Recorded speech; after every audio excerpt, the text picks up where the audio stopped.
नमस्ते। Ambition classes में आपका फिर से स्वागत है।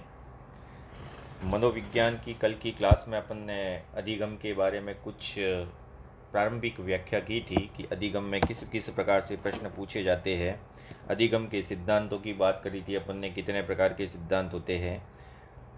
आज अपन इसी टॉपिक को आगे बढ़ाएंगे कि मनोविज्ञान में अधिगम के सिद्धांत कौन कौन से हैं और कौन कौन से सिद्धांत परीक्षा की दृष्टि से इम्पोर्टेंट है। फिर हमारा आपसे निवेदन है कि इस टॉपिक को आप ध्यान से समझें और ध्यान से देखें पूरा का पूरा। किसी भी पॉइंट को आपको नहीं छोड़ना है, ये भी ध्यान रखें। हर पॉइंट इम्पोर्टेंट है, वीडियो स्किप ना करें। पहला निवेदन हमारा यही है, क्योंकि हमने बहुत सारा अभी अपने सब्सक्राइबर द्वारा देखे गए टाइम को देखते हैं, किसी ने 3 मिनट या 2 मिनट में इसको निपटा दिया है। तो थोड़ा धीरे देखें। अधिगम के सिद्धांत तो कल बताया था, अधिगम के सिद्धांत 2 प्रकार के होते हैं। अधिगम के एक सिद्धांत तो हैं व्यवहारवादी सिद्धांत, और अधिगम के दूसरे प्रकार के सिद्धांत होते हैं वह होते हैं संज्ञानवादी सिद्धांत। तो अधिगम के सिद्धांतों का कल वर्गीकरण किया था अपन ने, व्यवहारवादी सिद्धांत और दूसरे होते हैं संज्ञानवादी सिद्धांत। व्यवहारवादी सिद्धांत किसकी व्याख्या करते हैं? उद्दीपक, अनुक्रिया, अभिप्रेरणा और पुनर्बलन। जबकि संज्ञानवादी सिद्धांत ये कहते हैं कि कोई व्यक्ति है, उसका अधिगम केवल बुद्धि के द्वारा होता है। तो ये चीज़ बहुत इंपॉर्टेंट है। अब कौन कौन से सिद्धांत व्यवहारवादी थे और कौन कौन से सिद्धांत संज्ञानवादी थे, उनकी बात कर ली थी अपन ने। व्यवहारवादियों में एडवर्ड ली थॉर्नडाइक, इवान पेट्रोविच पावलोव, ये सभी चीज़ें, स्किनर, हल, ये सब व्यवहारवादी में आते हैं। जबकि संज्ञानवादी में जितने भी गेस्टाल्टवादी थे, 3 गेस्टाल्टवादी, कौन कौन से 3 गेस्टाल्टवादी? मैक्स वर्दाइमर, आपको याद रखना है, कोपका, कोहलर और कुर्ट लेविन, ये चारों 4 संज्ञानवादी थे। तो अपन आज स्टार्ट करेंगे अधिगम के सिद्धांतों में सबसे इम्पोर्टेंट है वह है अधिगम के व्यवहारवादी सिद्धांत। कौन कौन से अधिगम के व्यवहारवादी सिद्धांत थे, एक एक बात का अपन अध्ययन करेंगे। सबसे पहले ही स्टार्ट करते हैं अपन अधिगम का पहला सिद्धांत, और मैं इस सिद्धांत को केवल नाम से लिखूंगा। पहला है थॉर्नडाइक का सिद्धांत, इम्पोर्टेंट, थॉर्नडाइक का सिद्धांत, अधिगम का सिद्धांत या थॉर्नडाइक का अधिगम का सिद्धांत। इसका पूरा नाम था एडवर्ड ली थॉर्नडाइक। आजकल पूरे नाम परीक्षाओं में पूछे जा रहे हैं, तो आपको बिल्कुल याद रखना है।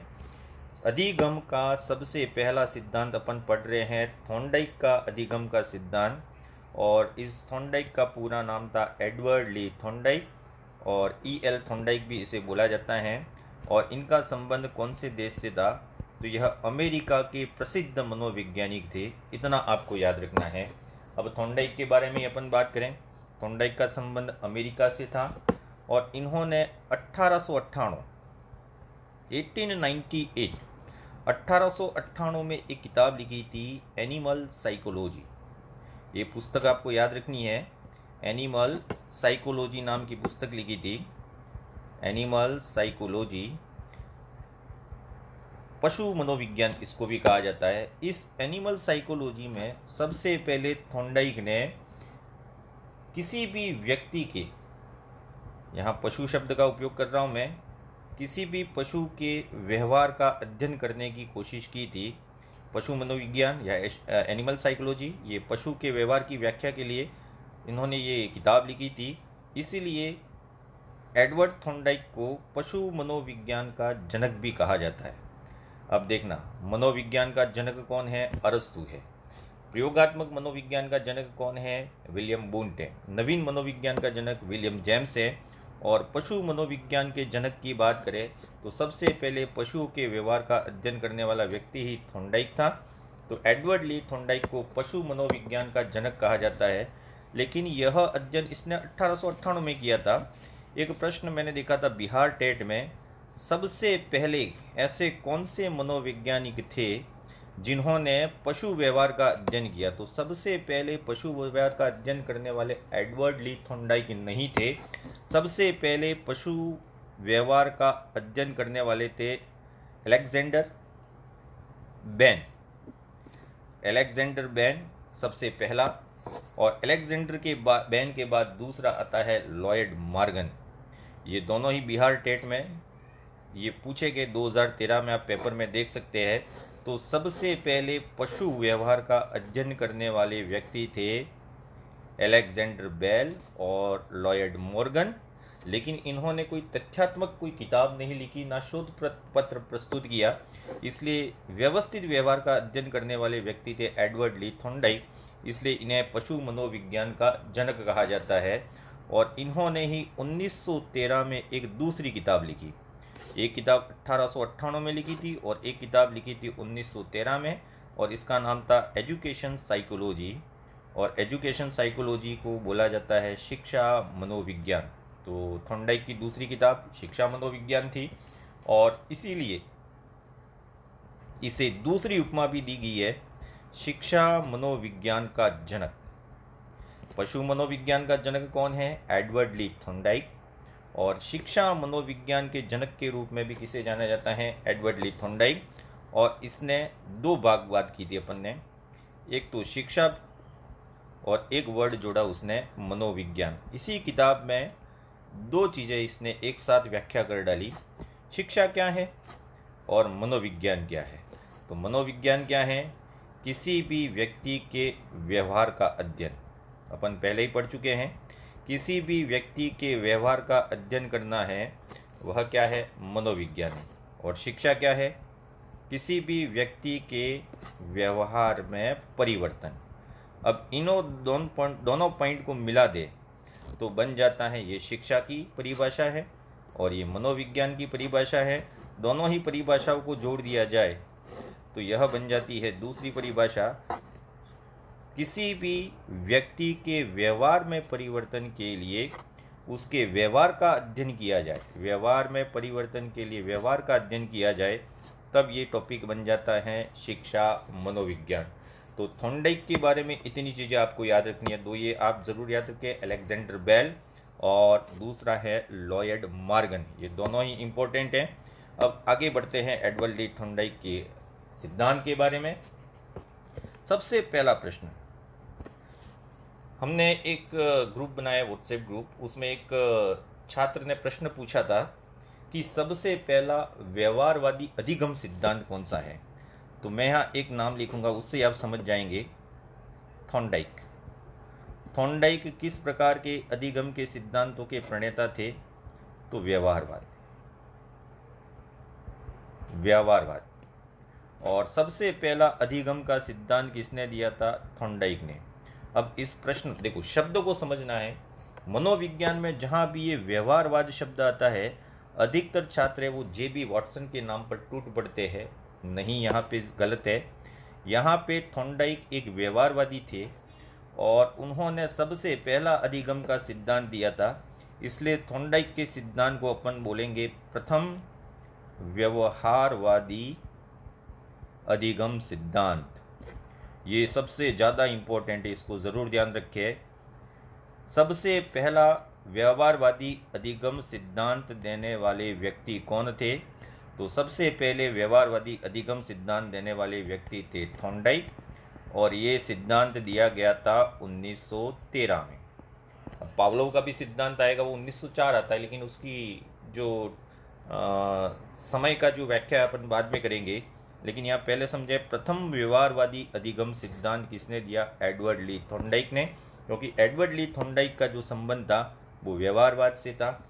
अब इसने जो सिद्धांत दिए उसके क्या क्या नाम हैं, यानी कि इसके अन्य नामों की बात करें, ये इम्पोर्टेंट है। जितने भी नाम हैं आपको याद रखने हैं।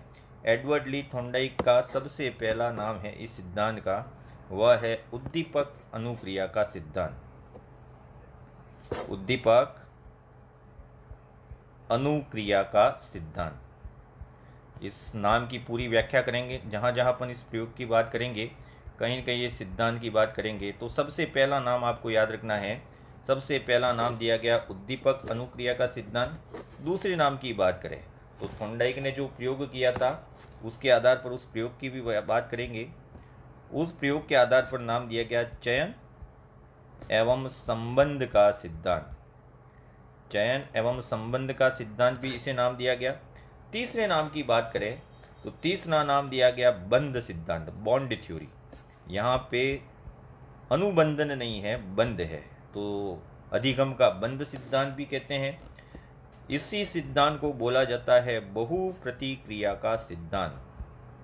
बहुप्रतिक्रिया का सिद्धांत भी कहते हैं इसको, बहु प्रतिक्रिया के सिद्धांत के बाद इसको नाम से जाना जाता है प्रयास एवं भूल का सिद्धांत। इतने नाम है प्रयास एवं भूल का सिद्धांत। इम्पोर्टेंट है, सभी नाम याद रखिए आप।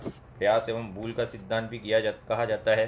तो इतने नामों से थॉर्नडाइक का जो सिद्धांत है अधिगम का, कि एक बच्चा कैसे सीखता है, यह सिद्धांत, जितने भी सिद्धांत है अधिगम के, वो किसकी व्याख्या करते हैं कि एक बालक है या एक व्यक्ति है वो कैसे सीखता है। ये कैसे सीखता है वो बताने वाले सभी सिद्धांत कहलाते हैं अधिगम के सिद्धांत। तो प्रथम व्यवहारवादी अधिगम सिद्धांत किसका हुआ? एडवर्ड ली थॉर्नडाइक का। इम्पोर्टेंट है, वॉटसन ना करने, यहाँ पे जे बी वॉटसन ना करें। अब इस सिद्धांत और इस प्रयोग की बात करेंगे अपन, क्या प्रयोग था और क्या नाम दिया। ठीक है, सबसे पहले इसने कहा, व्यवहारवादी क्या कहते थे कि कोई भी व्यक्ति है उसका व्यवहार है वो उद्दीपक पर निर्भर करता है। जब व्यक्ति उद्दीपक को देखेगा तो उद्दीपक को देखकर अनुक्रिया करेगा।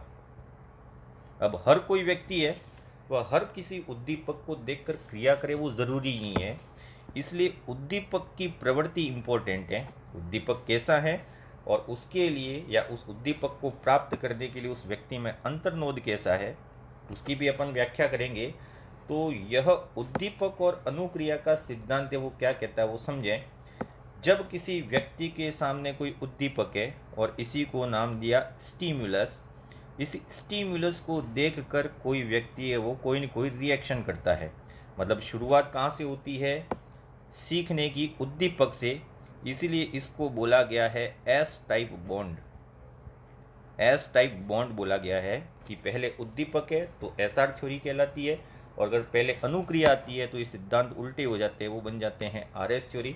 तो यहाँ पे उद्दीपक और अनुक्रिया की बात की, और जब व्यक्ति किसी उद्दीपक को देखता है तो देखने के बाद जितनी भी मानसिक प्रक्रियाएं हैं वह अपने मस्तिष्क का उपयोग करता है, और इन मानसिक प्रक्रियाओं के द्वारा उसके सामने जो भी परिस्थिति है, किसी भी परिस्थिति में हो सकता है व्यक्ति, किसी भी परिस्थिति या फिर उस परिस्थिति के अनुसार अनुक्रिया करके उद्दीपक और अनुक्रिया में एक संबंध स्थापित हो जाता है।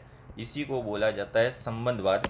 इसलिए थॉर्नडाइक के बारे में अगला एक चीज़ ध्यान रखें, इसे संबंधन का जनक भी बोला गया है।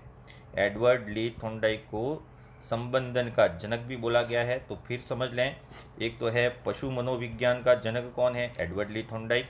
शिक्षा मनोविज्ञान का जनक कौन है? एडवर्ड ली थॉर्नडाइक। और संबंधन का जनक कौन है? तो ये तीनों चीज़ें हैं। इन तीनों के जनक की बात करें तो इन तीनों का जनक कौन है? एडवर्ड ली थॉर्नडाइक। तो थॉर्नडाइक के बारे में आपको इतना याद रखना है, पशु मनोविज्ञान का जनक है, शिक्षा मनोविज्ञान का जनक है, यही संबंधन का जनक है। और संबंधन क्या होता है? तो एक व्यक्ति द्वारा अपनी समस्त मानसिक प्रक्रिया द्वारा किसी परिस्थिति के अनुसार अनुक्रिया करना, यही कहलाता है संबंधन कहलाता है। अब अपन आते हैं इसके प्रयोग पर। प्रयोग क्या था उसको समझे। थॉर्नडाइक ने सबसे पहले एक पजल बॉक्स बनाया। देखो, स्किनर बॉक्स अलग है और पजल बॉक्स अलग है। स्किनर बॉक्स का प्रयोग स्किनर ने किया, पजल बॉक्स का प्रयोग है वो थॉर्नडाइक ने किया। थॉर्नडाइक ने क्या किया देखें, पूरा प्रयोग आप समझ जाएंगे। इस प्रयोग से ही आपको पूरी सिद्धांत के बारे में समझ में आ जाएगा। थॉर्नडाइक ने एक भूखी बिल्ली थी। इस भूखी बिल्ली को एक पिंजरे में उसने बंद कर दिया और उस पिंजरे के बाहर एक मछली का टुकड़ा टांग दिया, और इस मछली के टुकड़े को प्राप्त करने के लिए उसने क्या की? अनुक्रिया की। और अनुक्रिया करने के बाद इस मछली के टुकड़े को क्या कर लिया? उसने प्राप्त कर लिया। अब यहाँ इम्पोर्टेंट चीज़ें क्या हैं? एक भूखी बिल्ली है, उस भूखी बिल्ली को एक पिंजरे में बंद किया गया है, उस पिंजरे के बाहर एक मछली का टुकड़ा टांग दिया है, और उसने बहुत सारे क्या किए? प्रयास किए, यानी कि उसको प्राप्त करने का प्रयास किया। यहाँ हर चीज़ की महत्ता है। थॉर्नडाइक ने इस प्रयोग को कैसे समझाया? तो यहाँ भूख है, भूख है वह उस बिल्ली के लिए अंतर्नोद का काम करता है। इसी अंतर्नोद को दूसरी भाषा में बोले तो कहा जाता है चालक।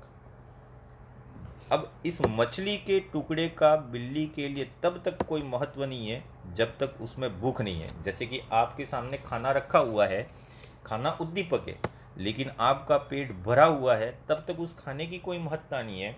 आप पानी पीना चाहते हैं लेकिन आप प्यास ही नहीं लगी है तो आप पानी नहीं पिएंगे, लेकिन उस पानी की महत्ता तभी आपको पता लगेगी जब आप किसी रेगिस्तान में जाए और पानी नहीं मिले। तो सबसे ज़्यादा जरूरी है उद्दीपक के प्रति अंतर्नोद। इसी अंतर्नोद को चालक कहा गया है और यही चालक है, उसको नाम दिया है अभिप्रेरणा। तो सीखने की शुरुआत या सीखने का प्रारंभ कहाँ से होता है? अभिप्रेरणा से। व्यक्ति तभी सीखना चाहेगा जब उसमें अंतर्नोद हो, कोई चालक हो या उसमें अभिप्रेरणा हो। तो यहाँ बिल्ली है, वह भूखी है और भूख इसके लिए अंतर्नोद है। वह इस भूख को मिटाने के लिए कहीं न कहीं इस मछली के टुकड़े को प्राप्त करना चाहती है और यही मछली का टुकड़ा है, वह इसके लिए लक्ष्य बन गया जब भूख लगी। और ये जब लक्ष्य बन गया तो इसी लक्ष्य को बोला गया उद्दीपक। तो थॉर्नडाइक के इस प्रयोग में मछली का टुकड़ा क्या है? लक्ष्य है या फिर क्या है? उद्दीपक है। लेकिन इन दोनों के बीच में ये पिंजरा है और पिंजरा यहाँ काम करता है बाधा। पिंजरा यहाँ बाधा, लेकिन इस बाधा को दूर करने के लिए बिल्ली बहुत सारी क्रियाएं करती है। क्रियाओं करने के बाद उस पिंजरे को खोलना सीख जाती है और यही कहलाती है अनुक्रिया। और अनुक्रिया के द्वारा बिल्ली क्या कर देती है? लक्ष्य प्राप्त कर लेती है। तो इतनी सारी चीज़ें हैं वो थॉर्नडाइक के प्रयोग में है। एक भूखी बिल्ली को एक पिंजरे में बंद किया, उसके बाहर एक मछली का टुकड़ा टांग दिया। अब बिल्ली ने इस पिंजरे को खोलने का प्रयास किया। बहुत सारे प्रयासों के बाद बिल्ली ने पिंजरे को खोल दिया और मछली के टुकड़े को प्राप्त कर दिया। थॉर्नडाइक ने इसी प्रयोग को कई बार दोहराया, बार बार दोहराया। तो मछली ने एक ही प्रयास में पिंजरा खोलना सीख लिया। मतलब बहुत सारे प्रयत्नों के बाद एक सही अनुक्रिया का चुनाव किया। यहाँ इंपॉर्टेंट है, सही अनुक्रिया का चुनाव किया। अब देखें, ये अनुक्रिया कब तक करेगी बिल्ली? जब तक लक्ष्य प्राप्त नहीं हो। तो एक व्यक्ति है, वह लक्ष्य प्राप्त होने तक क्रियाएं करता रहता है, लेकिन एक चीज़ थोड़ी इम्पोर्टेंट है, एक उद्दीपक और एक अनुक्रिया के बीच संबंध कब स्थापित होगा? तो उद्दीपक और अनुक्रिया के बीच संबंध तभी प्राप्त होगा जब लक्ष्य प्राप्त कर लिया जाए। अगर आपने जितने भी प्रयास किए वह सभी प्रयास असफल रहते हैं तो फिर आपके उद्दीपक और अनुक्रिया में किसी प्रकार का संबंध स्थापित नहीं होगा। इसी के आधार पर एक पूरा के पूरा वक्र बनता है। सबसे पहले अधिगम के लिए एक चालक होना चाहिए। चालक है तो उस चालक के आधार पर ही व्यक्ति लक्ष्य का निर्धारण करता है। लक्ष्य निर्धारित करने पर हो सकता है उसके मार्ग में बाधाएं आ जाएं। इन बाधाओं को दूर करने के लिए बहुत सारे प्रयास करता है। यह प्रयास है वो किसी भी दिशा में हो सकते हैं। बहुत सारे प्रयासों में हो सकता है आपको संयोगवश सफलता मिल जाए। अगर आपको संयोगवश सफलता मिल जाती है तो आप व्यर्थ के प्रयासों को नहीं करेंगे और इसी प्रयास जिससे आपको सफलता मिली उसका ही चुनाव करेंगे। मतलब आप सही अनुक्रिया का चुनाव करेंगे, सही अनुक्रिया का चुनाव करेंगे और सही अनुक्रिया का चुनाव कर उस अनुक्रिया में आप स्थिरता लाना चाहेंगे और यही स्थिरता है वह कहलाती है बंध कहलाती है। अब देखें यहाँ पे इतनी चीज़ें हैं। सीखने की शुरुआत कहाँ से होती है? अभिप्रेरणा से। अभिप्रेरित व्यक्ति ही लक्ष्य का निर्धारण करता है। जब आप लक्ष्य प्राप्त करना चाहेंगे तो हो सकता है आपके मार्ग में बाधाएं आएँ। इन बाधाओं को दूर करने के लिए प्रयास करेंगे। हो सकता है संयोगवश आपके उन बहुत सारे प्रयासों में एक प्रयास से सफलता मिल जाए। उस प्रयास को आप क्या करेंगे? चुनेंगे, यानी कि सही अनुक्रिया का चुनाव करेंगे और उसी अनुक्रिया को बार बार दोहराते रहेंगे। यही कहलाती है स्थिरता। और उद्दीपक और अनुक्रिया के बीच में एक बंध बन जाता है। अब इस रेखा चित्र में कौन सी चीज़ है वह अनिवार्य नहीं है, ये प्रश्न पूछा गया है। बाधा। ज़रूरी नहीं है कि व्यक्ति है वह अभिप्रेरित होकर लक्ष्य का चुनाव करे और बाधा आए ही। तो ये एक अनिवार्य शर्त नहीं है, लेकिन ये शर्त अनिवार्य है, ये अनिवार्य है, ये अनिवार्य है, ये अनिवार्य है, ये अनिवार्य है और ये अनिवार्य है। तो बाधा इतना इम्पोर्टेंट नहीं है, इसको ध्यान रखें। तो ये पूरा प्रयोग करने के बाद उसने कहा कि उद्दीपक, जैसे कि मछली का टुकड़ा, और इस उद्दीपक को प्राप्त करने के लिए हुई अनुक्रिया, सही अनुक्रिया के बीच में एक बंध बन जाता है। यह बंध तभी बनेगा जब व्यक्ति अपने प्रयासों से लक्ष्य प्राप्त कर लेगा। तो उद्दीपक और अनुक्रिया में बंध कब बनता है? लक्ष्य प्राप्त होने पर। अगर लक्ष्य प्राप्त नहीं हुआ तो उद्दीपक और अनुक्रिया में बंधन स्थापित नहीं होगा। यहाँ पे बंधन शब्द का यूज़ कर रहा हूँ मैं, अनुबंधन शब्द का प्रयोग नहीं कर रहा हूँ। अपने इस प्रयोग करने के बाद थॉर्नडाइक ने सीखने के नियम दिए। अब इस प्रयोग को करने के बाद इसने सीखने के नियम दिए, और यह प्रश्न भी कई बार परीक्षा में पूछा गया है कि प्रथम बार सीखने के नियम देने वाला व्यक्ति कौन था। तो प्रथम बार सीखने के नियम देने वाला व्यक्ति था एडवर्ड ली थॉर्नडाइक। या सीखने के नियमों का प्रतिपादन किसने किया? तो सीखने के नियमों का प्रतिपादन करने वाला व्यक्ति कौन था? एडवर्ड ली थॉर्नडाइक। थॉर्नडाइक ने कितने प्रकार के नियम बताए? तो थॉर्नडाइक ने 2 प्रकार के नियम बताए। प्रकार पूछा जाए तो 2 प्रकार के नियम हैं। अब ये 2 प्रकार के नियम क्या व्याख्या करते उसकी बात करेंगे अपन। यह 2 प्रकार के नियम है। एक तो थॉर्नडाइक ने सीखने के मुख्य नियम दिए और एक सीखने के गौण नियम दिए। मुख्य नियम और गौण नियम यह सेकेंडरी कहलाते हैं और ये प्राइमरी कहलाते हैं। मुख्य नियमों की संख्या 3 थी, जबकि गौण नियमों की संख्या 5 थी। परीक्षा में पूछा जा सकता है कि निम्न में से कौन सा मुख्य नियम है, कौन सा गौण नियम है। तो आप ये 3 याद रख लें तो अपने आप गौण नियम भी याद हो जाएंगे। इन 3 के अलावा बाकी सब गौण नियम हो जाएंगे। कौन कौन से दिए तो उसको हम कक्षा में ऐसे याद रखवाते, टैप, TAP। टी का मतलब हुआ सीखने का सबसे पहला नियम है तत्परता का नियम। इम्पोर्टेंट है, इसको भी आपको समझना है। इससे संबंधित किस किस प्रकार के प्रश्न परीक्षा में पूछे जा सकते हैं उसकी भी व्याख्या करेंगे। ए का मतलब होता है अभ्यास, तो दूसरा नियम हो गया अभ्यास का नियम, और तीसरा नियम है पी। इसी पी को बोलेंगे अपन प्रभाव का नियम। तो थॉर्नडाइक के अनुसार सीखने के मुख्य नियम कितने प्रकार के हैं? 3 नियम, तत्परता, अभ्यास और प्रभाव। गौण नियमों की व्याख्या इन 3 नियमों को पढ़ने के बाद ही करेंगे। तो पहले समझें तत्परता का नियम क्या होता है, अभ्यास का नियम क्या होता है और प्रभाव का नियम क्या होता है। इन तीनों की बात करेंगे अपन। सबसे पहला आता है तत्परता का नियम। तत्परता का नियम क्या कहता है, इसकी अपन संपूर्ण व्याख्या करेंगे। लगभग अपने 30 मिनट की क्लास है, उसमें पूरा थॉर्नडाइक का नियम पढ़ने की कोशिश करेंगे। एक बालक, मान लीजिए एक बालक है, यह बालक कक्षा में आ गया, लेकिन कक्षा में बैठे बैठे यह शारीरिक रूप से तो उपस्थित है, लेकिन यह बालक मानसिक रूप से कक्षा में उपस्थित नहीं है। हो सकता है यह अभी प्रेरित नहीं हो सकता है इसको पढ़ने में रुचि नहीं हो। जब तक व्यक्ति मानसिक रूप से और शारीरिक रूप से दोनों रूपों से तत्पर नहीं है, तब तक वह अधिगम नहीं कर सकेगा। तो यहाँ तत्परता कैसी होनी चाहिए? मानसिक तत्परता भी होनी चाहिए और शारीरिक तत्परता भी होनी चाहिए। एक बालक है, वह कक्षा में आ गया, लेकिन मानसिक रूप से या शारीरिक रूप से तत्पर नहीं है, तो वह सीखने में रुचि नहीं लेगा। अब एक सिद्धांत आता है, एक कोटेशन आता है, एक घोड़े को तालाब तक तो ले जाया जा सकता है, लेकिन उसे पानी पीने के लिए मजबूर नहीं किया जा सकता। यह कौन से नियम पर आधारित ये सेंटेंस है? वो तत्परता के नियम पर आधारित है। वैसे ही एक बालक को विद्यालय तो लाया जा सकता है, लेकिन उस बालक को पढ़ने के लिए मजबूर नहीं किया जा सकता। वह अधिगम करे या नहीं करे वह ज़रूरी नहीं है।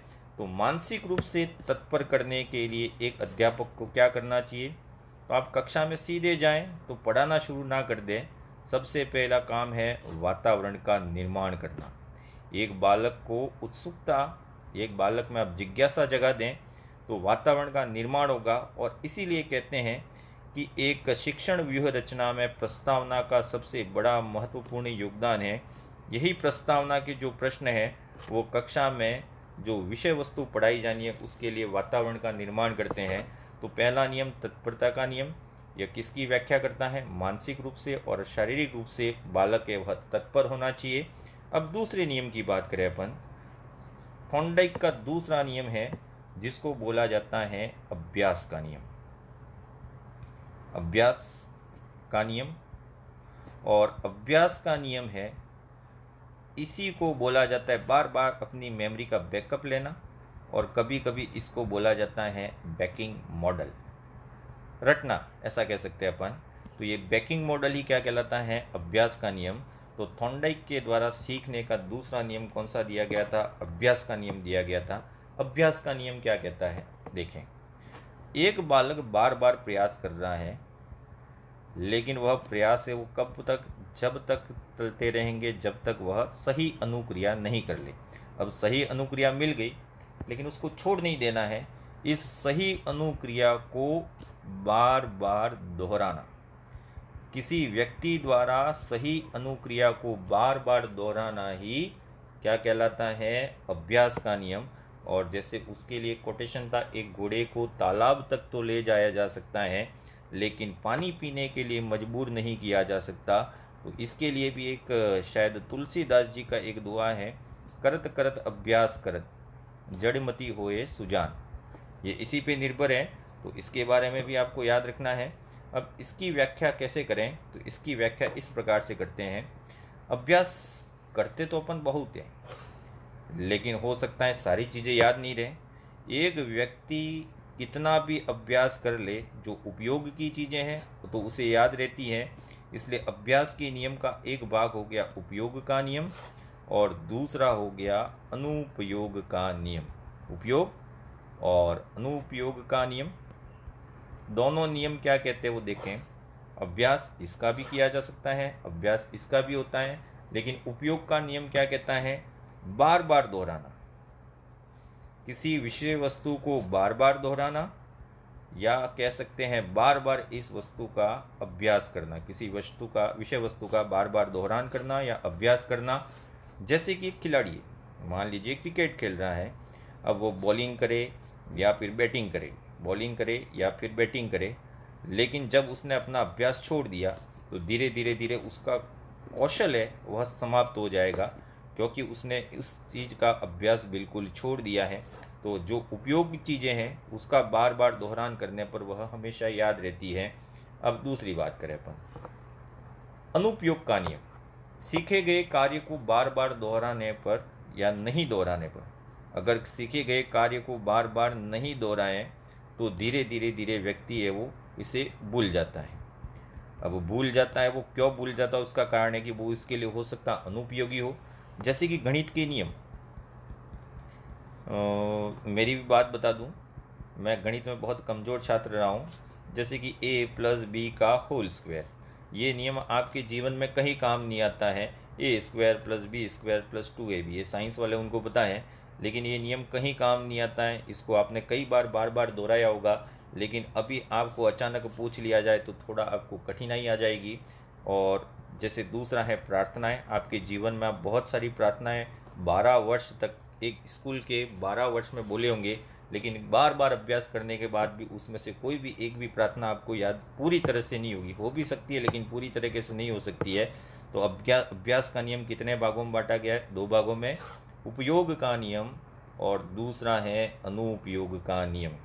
अब आगे चलते हैं, इसी के बाद में तीसरा नियम है, वह है प्रभाव का नियम। ये सबसे ज़्यादा इम्पोर्टेंट है और प्रभाव के नियम को ही बोला जाता है परिणाम का नियम। प्रभाव के नियम को ही अपन बोलेंगे परिणाम का नियम भी बोला जाता है इसको। और परिणाम का नियम क्या कहता है वो समझे, यह सीखने का सबसे बेसिक रूल है, आधारभूत, सीखने का सबसे आधारभूत नियम है। ये तीनों चीज़ें याद रखनी है। प्रभाव के नियम का दूसरा नाम है परिणाम का नियम, और इसी नियम को बोला जाता है सीखने का आधारभूत नियम। सीखने का आधारभूत नियम क्यों है वो ध्यान रखें। हो सकता है एक बालक स्कूल पढ़ने आया यही बालक स्कूल पढ़ने आया, उसके सामने एक शिक्षक है, यह शिक्षक बहुत सारी विषय वस्तु को इस बालक को पढ़ाना चाह रहा है, लेकिन हो सकता है इस बालक में आपने रुचि उत्पन्न नहीं की। अब रुचि उत्पन्न नहीं की तो वो मानसिक रूप से तत्पर नहीं है, और आपके पढ़ाने का प्रभाव है वो इस बालक पे नहीं पड़ा, तो ये बालक है उसको असंतोष मिलेगा। इसलिए परिणाम कितने तरीक़ों से हो सकता है? 2 तरीक़ों से। या तो किसी चीज़ से बालक को संतोष मिले, या फिर उसी बालक को किसी वस्तु से असंतोष मिले। इसलिए इस नियम के अपन 2 भाग कर देते हैं। जैसे अभ्यास के नियम को उपयोग और अनुपयोग के नियम में बांटा, वैसे ही अपन परिणाम के नियम को या प्रभाव के नियम को 2 भागों में बांट रहे हैं। एक संतोष का नियम है और दूसरा असंतोष का नियम है। यह नियम क्या कहता है वो समझे। संतोष का नियम कहता है कि जब किसी बालक की रुचि होती है तो विषय वस्तु को तीव्रता से सीखता है, और तीव्रता से सीखने पर उसका मनोबल बढ़ता है, और जब मनोबल बढ़ता है तो उसे संतोष मिलता है, तो बच्चा है वह तीव्र गति से अधिगम करेगा। और असंतोष क्या कहता है वो समझे।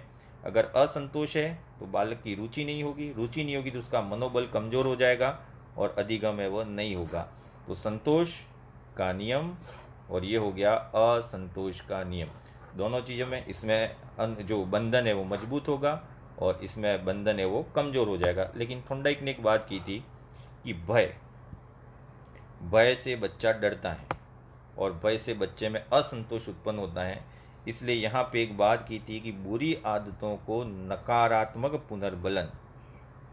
थॉर्नडाइक ने कभी पुनर्बलन की बात इतनी ज़्यादा नहीं की, लेकिन एक नकारात्मक पुनर्बलन एक शब्द यूज़ किया था कि नकारात्मक पुनर्बलन बालकों में असंतोष उत्पन्न करता है, जिससे उनकी बुरी आदतें वो छुड़ाई जा सकती है। तो ये 3 नियम अपन ने पढ़े, तत्परता का नियम, अभ्यास का नियम और प्रभाव का नियम। सीखने का सबसे आधारभूत नियम कौन सा है? तो सीखने का आधारभूत नियम है प्रभाव का नियम। अब अपन बात करेंगे थॉर्नडाइक के गौण नियम। कौन कौन से गौण नियम हैं? तो 5 नियमों की व्याख्या करेंगे।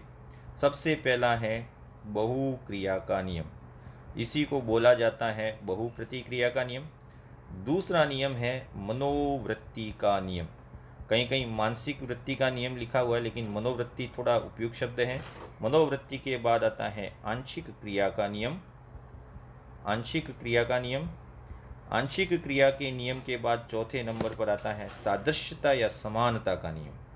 सादृश्यता और सादृश्यता के साथ इसका एक दूसरा शब्द उपयोग में आता है समानता का नियम। और 5वें नंबर पर आता है साहचर्य परिवर्तन का नियम। साहचर्य परिवर्तन का नियम। ये नियम क्या कहते हैं उनको अपन शॉर्ट में समझ लेते हैं। बहुक्रिया का नियम क्या करता है? बहुक्रिया का नियम कहता है कि जब किसी व्यक्ति के सामने कोई समस्या आती है तो समस्या आने पर वह सही अनुक्रिया का चुनाव करेगा, लेकिन सही अनुक्रिया के लिए आपको बहुत सारे प्रयत्न करने पड़ेंगे। इसलिए इसको ध्यान रखें, इस प्रयत्न में हो सकता है आपका भूल भी हो जाए। तो इसीलिए इसी सिद्धांत पर इसका नाम हो गया अधिगम के सिद्धांत का। प्रयत्न एवं भूल का सिद्धांत वो पहले सिद्धांत के आधार पर बनाए कि समस्या आने पर व्यक्ति बहुत सारे प्रयत्न करता है, और कब तक प्रयत्न करेगा? जब तक सही अनुक्रिया प्राप्त नहीं होती है। यहाँ दूसरा है मनोवृत्ति का नियम। यहाँ मनोवृत्ति का नियम इम्पोर्टेंट क्यों है? यह एक अधिगमकर्ता के दृष्टिकोण, ये इम्पोर्टेंट है। यहाँ मानसिक तत्परता से मतलब नहीं है। एक बालक की मनोवृत्ति का मतलब है उसका दृष्टिकोण। तो मनोवृत्ति का नियम ये बताता है कि एक अधिगमकर्ता का दृष्टिकोण है वो बहुत महत्वपूर्ण होता है जब वह कुछ सीखना चाहता है। जैसे कि आपको कोई एक काम करना है और इस काम की प्रवृत्ति को देखते हुए आपने कह दिया कि नहीं यार ये तो बहुत कठिन काम है, ये मुझसे नहीं होगा, मतलब आपने अपना दृष्टिकोण है वो क्या कर दिया? नकारात्मक कर दिया। अगर यही दृष्टिकोण आपका सकारात्मक होता तो आप इस कार्य को किसी न किसी प्रयास से कर लेते। और इसी के लिए एक कोटेशन मेरे को याद आता है, मन के हारे हार है और मन के जीते जीत। मतलब आपने मन में ठान लिया कि मेरी हार है, मतलब ये आपकी मनोवृत्ति होगी या आपका दृष्टिकोण हो गया, ये क्या हो गया? नकारात्मक। और मन के जीते जीत है मतलब आपका दृष्टिकोण कैसा है? सकारात्मक। तो हम भी आपको यही कहते हैं कि हमेशा अपनी परीक्षा की तैयारी कर रहे हैं तो अपनी मनोवृत्ति या दृष्टिकोण है वो हमेशा आपको सकारात्मक रखना चाहिए। यही आपको अभिप्रेरित करता रहेगा। आंशिक क्रिया का नियम क्या कहता है? तो अंश से पूर्ण की ओर। जब व्यक्ति समस्या का समाधान करता है तो जब वह अंश से पूर्ण की ओर चले, तो अंश से पूर्ण की ओर चलना यानी कि अंशों में सीखता है, छोटे छोटे पदों में सीखता है, और छोटे छोटे पदों में सीखने के बाद उन सभी क्रियाओं का एकीकरण कर देता है। तो यही कहलाता है आंशिक क्रिया का नियम। यह अंश से पूर्ण की व्याख्या करता है। सादृश्यता का नियम दो चीज़ों पर आधारित है। एक, आपने कोई चीज़ सीखी होगी तो कहीं न कहीं इसमें पूर्व ज्ञान है वो बहुत उपयोगी होता है। तो एक बालक जब अपने पूर्व ज्ञान का उपयोग कर कोई नवीन ज्ञान प्राप्त करता है तो ये सादृश्यता का नियम कहलाता है। और दूसरा इसकी व्याख्या है अधिगम अंतरण। आपने सुना होगा कि सकारात्मक अधिगम अंतरण, एक विषय का ज्ञान दूसरे विषय में काम आए। मतलब समान विषय वस्तु को एक बालक बहुत जल्दी सीखता है। जैसे कि एक साइकिल चलाने वाला व्यक्ति है, वह स्कूटी चलाना भी आराम से सीख सकता है। तो ये दोनों की क्रियाओं में समानता है। तो सादृश्यता का नियम पूर्व ज्ञान का उपयोग कर नवीन ज्ञान प्राप्त करना, और इसी में समानता जोड़ दे तो समान विषय वस्तु की जो प्रकृति है वो बहुत जल्दी सीखी जा सकती है। और लास्ट में आता है साहचर्य परिवर्तन का नियम। ये बहुत इम्पोर्टेंट है, उसको समझें। साहचर्य परिवर्तन का मतलब है, एक आपके सामने मूल उद्दीपक है और मूल उद्दीपक के प्रति आप क्रिया कर रहे हैं, और उसी से मिलता जुलता समान उद्दीपक है, उसके प्रति ही आप वैसी ही क्रिया करें। वस्तु बदल गई लेकिन आपकी क्रिया वैसी की वैसी है। दोनों जगह क्रिया क्या है? समान है, लेकिन दोनों जगह उद्दीपकों में क्या है? भिन्नता है। ये ज़रूर ध्यान रखें, उद्दीपक भिन्न भिन्न है। तो उद्दीपक असमान है लेकिन क्रिया समान है, ये कहलाता है साहचर्य परिवर्तन। जैसे कि आपने जलेबी खाई, जलेबी को खाकर आपके मुंह में पानी आएगा, लेकिन आपने जलेबी का नाम सुना या जलेबी की खुशबू से ही आपके मुंह में पानी आ जाए, तो ये हो गया साहचर्य परिवर्तन का नियम। तो थॉर्नडाइक के ये गौण नियम और मुख्य नियम हो गए। अब शिक्षण में क्या उपयोगिता है? थॉर्नडाइक के नियम का शिक्षण में क्या उपयोगिता है? तो शिक्षण में क्या उपयोगिता है और इसके जो ड्रॉबैक्स हैं उसकी दोनों की बात करेंगे। थॉर्नडाइक का नियम है वह शिक्षण में बहुत इम्पोर्टेंट है, इसको आपको याद रखना है शिक्षण के लिए किस प्रकार से उपयोगी है। तो पहला इम्पोर्टेंट पॉइंट है, कई परीक्षाओं में पूछा गया है, मंद बुद्धि बालकों के लिए, मंद बुद्धि बालकों के लिए सबसे ज़्यादा इम्पोर्टेंट अधिगम का सिद्धांत कौन सा है? देखो, मानसिक मंद बालक आए, मंद बुद्धि बालक आए, मंद बुद्धि बालकों के लिए सीखने का सर्वोत्तम सिद्धांत कौन सा है? थॉर्नडाइक का सिद्धांत। दूसरा है, जैसे जैसे आप प्रयास करेंगे आप में धैर्य की प्रवृत्ति बढ़ेगी। जैसे जैसे प्रयास करेंगे, यही प्रयास है वह आपको परिश्रमी बनाएंगे। परिश्रमी बने, धैर्य है तो कहीं न कहीं आपको एक परिणाम की उम्मीद होगी, इसलिए यह आपको आशावादी बनाता है। तो थॉर्नडाइक का सिद्धांत एक व्यक्ति में धैर्य, एक व्यक्ति में परिश्रम की भावना और एक व्यक्ति को हमेशा आशावादी बनाने पर बल देता है। चौथा है, कहीं न कहीं आप बहुत सारे प्रयास करेंगे तो गलत चीज़ें नहीं करनी है, उसका अनुभव करेंगे तो अनुभवों का लाभ उठाने की क्षमता, ये प्रश्न पूछा गया है, अनुभवों का लाभ उठाने की क्षमता, अनुभवों का लाभ उठाने की क्षमता किस सिद्धांत से मिलती है? थॉर्नडाइक के सिद्धांत से। और यह सिद्धांत किस पर बल देता है? अभ्यास पर बल देता है। तो ये 1 2 3 4 5 यह शिक्षा में बहुत उपयोगी है। मंदबुद्धि बालकों के लिए ये सबसे ज़्यादा इम्पोर्टेंट है। लेकिन इसके ड्रॉबैक्स, अगर सीमाओं की बात करें तो थॉर्नडाइक के सिद्धांत की क्या क्या सीमाएं हैं? तो ये रटने पर बहुत बल देता है, रटने पर बल देता है। याद नहीं हो तो किसी भी तरीके से रट लिया जाए, लेकिन ये सही तरीका नहीं है। ये कहता है कि किसी भी सही अनुक्रिया के लिए आपको बहुत सारे प्रयत्न करने पड़ेंगे, तो ये व्यर्थ के प्रयत्नों पर बल देता है। ये इसकी दूसरी ड्रॉबैक है।